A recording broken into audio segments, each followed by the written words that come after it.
Olá, minha amiga, meu amigo, hora do nosso encontro, nesta segunda-feira, 15 de setembro. Em 1944 foi o início, o batismo de fogo, digamos, da Força Expedicionária Brasileira. Um contingente que foi incorporado numa Força Tarefa 45, como era o nome, com soldados americanos. E já tinham operado antes, mas não no fronte. A engenharia, aliás, já estava ali no fronte, né? A engenharia desmontou dinamitação de pontes, lançou pontes Bailey, tirou minas da estrada, no dia 6 de setembro já. Os brasileiros surpreenderam os americanos.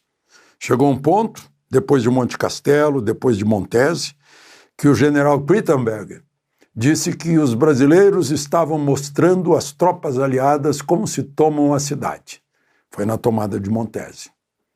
Temos um herói de Montese aqui em Brasília, está com 108 anos, o tenente-coronel Nestor. Eu já o entrevistei, ele me contou suas façanhas, meu Deus, desse tamanhozinho. Ele disse que ficava olhando para os talagões, como ele disse, alemães, e disse, puxa, eu fiz todos esses prisioneiros. Ele se empenhou até em combate corpo a corpo. É um herói lá em Montese. Bom, fica aqui o registro para a gente acompanhar uma história brasileira que, em geral, a gente não aprende na escola, infelizmente. Eu sei por quê. Lembre-se de se inscrever e, ao final, de deixar o gostei ou não gostei. Vamos aos assuntos de hoje.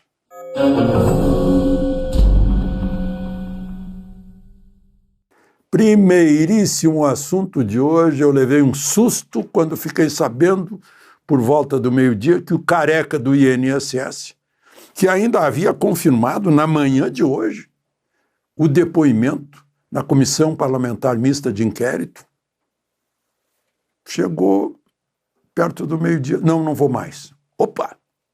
E então a coisa é mais grave do que se imagina, é maior do que se imagina. O escândalo é mais... Eu acho que tem coisa aí, né, porque querem esconder, mais do que Lava Jato. E, claro, porque as vítimas são milhões de idosos e de crianças com doenças gravíssimas, a ponto de serem beneficiárias da Previdência. Gente, tem muita coisa aí. Essa negativa dele na última hora, ele queria. O ministro relator, ministro André Mendonça, tinha facilitado. Olha, se ele quiser depor, vai depor, se não quiser depor, não vai depor. Não, porque entraram no habeas corpus, não sei o quê. O advogado dele foi surpreendido. A Comissão Parlamentar de Inquérito foi surpreendida.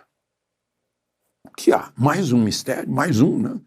Porque o primeiro mistério, um jurista hoje me dizia, eu não encontrei nenhum motivo para estar no Supremo. E não na primeira instância, que é o juízo natural. Será que alguém não confia na primeira instância da Justiça Federal? Mas o sorteio mostrou André Mendonça, que é confiável no Supremo. E vem de um caso que vinha se arrastando, não tinha prisões, estava se arrastando. Era gigantesco, não é. 6 bilhões desviados, 2.300.000, se não me engano, ou 3.200.000, mas, bom, é uma quantidade imensa de idosos e idosas, e de criancinha com retardo mental, com problemas cerebrais, com problemas musculares, com doenças gravíssimas, cujos nomes foram usados, segundo o senador Isalci Lucas, para tirar empréstimo consignado. E a gente viu aí os automóveis Bentley, Ferrari, dos presos, dos 2 presos, mansão, Que houve? Por quê? Por que demorou tanto? Por que o ministro Toffoli pediu os 9 inquéritos para a Polícia Federal? Por quê? O que está havendo? É tão grande assim que é preciso esconder? Obviamente, o careca do INSS, o Antônio Carlos Camilo Antunes, que eu vejo como um novo Marcos Valério aí, né? Também careca. O que ele queria contar? Que na última hora não contou. Será que foi o Adélio Bispo que o ameaçou? Tá apenas fazendo um simbolismo. Eu acho isso grandioso. Claro que eu não espero que a mídia sustentada por dinheiro dos nossos impostos vá provocar alguma coisa. Aliás, vocês já perceberam, né? Por que há toda essa campanha contra a rede social? Rede social, origem do ódio, mensagem de ódio. Não, peraí, calma. Não, rede social é incontrolável.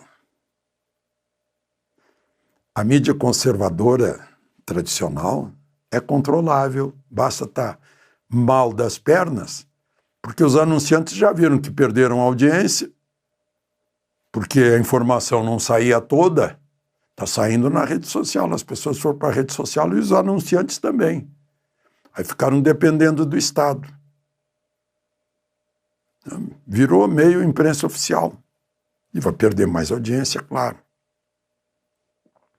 A imprensa oficial não investe nisso assim, como é o gigantismo desse esquema de corrupção. Que, obviamente, esse careca do INSS não é funcionário do INSS. Ele tem as contrapartes dentro do governo, dentro do Estado brasileiro. Óbvio. Bom, a propósito disso, vejam só, está no ódios nas redes, né?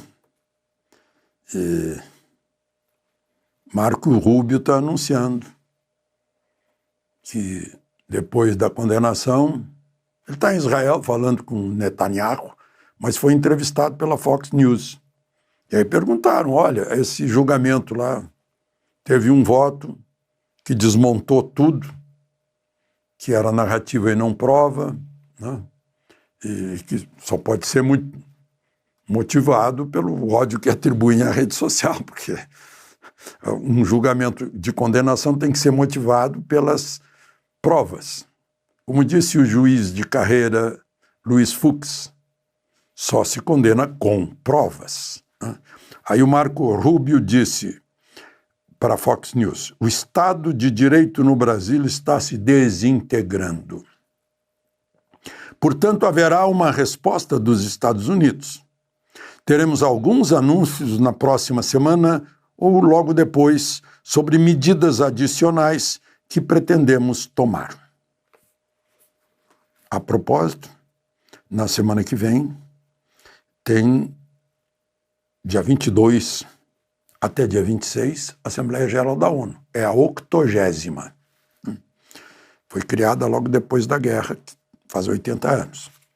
E a tradição é que o presidente do Brasil é que abra a Assembleia com discurso, porque o primeiro presidente da Assembleia Geral da ONU foi um brasileiro, Oswaldo Aranha, né, em cuja sessão foi criado o Estado de Israel, né, sob cuja presidência. E faltam vistos para completar a comitiva de Lula. E o Itamaraty diz que ainda não receberam os vistos. Além daqueles vistos daqueles que foram no ano passado, que acompanharam Lula. Vamos ver o que pode acontecer. Só para encerrar, Moraes mandou arquivar a notícia crime contra o senador Marcos Duval. Isso é uma proposta da Procuradoria-Geral da República. Foi um advogado que denunciou o senador por afirmar que o Supremo dá golpe branco contra a democracia. Pobre advogado, o próprio Procurador-Geral da República disse que o advogado não sabe que ele teria que encaminhar isso ou à Polícia Federal ou ao Ministério Público, e não ao Supremo. E eu acho que o advogado também é meio analfabeto. Ele ou nunca leu a Constituição. Artigo 53 diz que os deputados e senadores não podem ser criminalizados, são inimputáveis, né? Civil e criminalmente, por quaisquer palavras. Ou ele não acredita